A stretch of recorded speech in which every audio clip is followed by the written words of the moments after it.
So, should you collect unemployment before your pension check arrives? If you've ever wondered that, or what are you going to do in the gap time between when you separate from federal service, retire from federal service, and when your paycheck, retirement check comes in, then stay tuned for this episode of the FERS Federal Fact Check.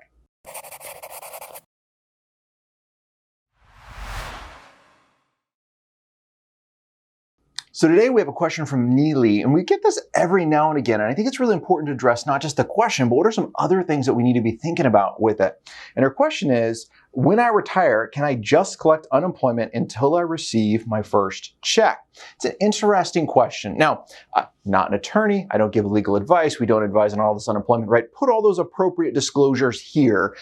So from the federal aspect of it, the way that I'm looking at it from the federal retirement side, you should be secure enough in your retirement that that's not a concern. Now, I know the aspect of it in some areas, Mike, I paid into unemployment my entire life. Shouldn't I get my money out of it? Well, that's a great beer conversation that we can have, or a wine conversation. But the aspect of unemployment that we're seeing is for when you lose your job. It's not for retirement time. So I would encourage you probably not to do that. What I would look at is, at times, is great. What is that gap that's going to be there? So if I retire on 12/31, because most federal employees want to retire at the end of the year, how long is it going to take before I get my pension check?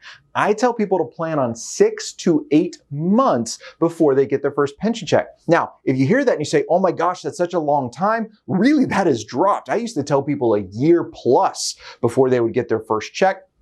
And that time has been coming down. So OPM is moving in that direction, which is really nice. Now, in the meantime, you should receive an interim check. We generally see on a timeline, if you retire kind of at 12/31, somewhere between February and March, you're talking 2 to 3 months after retirement, you're going to be receiving an interim check. That will be about half or less of what you expected to receive.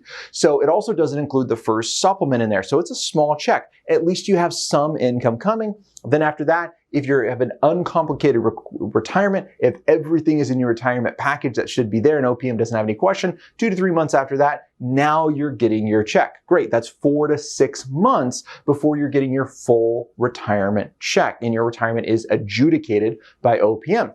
So I say 6 to 8 months. I like to have a little bit more of a cushion. So what are you going to do in that meantime? Well, you're going to have leave that's going to get cashed out. If you have anything, you potentially have access to your TSP. You got to be careful with that. But really, this is what your savings account is for, is when these things come up and you don't have the money set aside, we need to have that 911 account. We need to have a bridge account of money that's going to be there in order to get us through that. Now, if that's not going to work, then maybe you look at part-time options. Maybe we look at some IRA TSP distribution options. But we should have a solid plan that when I am delayed from getting my retirement check, right? And who knows how long that delay is going to be. What are you going to do in that meantime? So these are really important questions to ask. And Neely, thank you for sending that over. If you have a question about your federal benefits and would love it answered, then go ahead and submit it to us. And you might be featured in the next FERS Federal Fact Check. Until then, happy planning.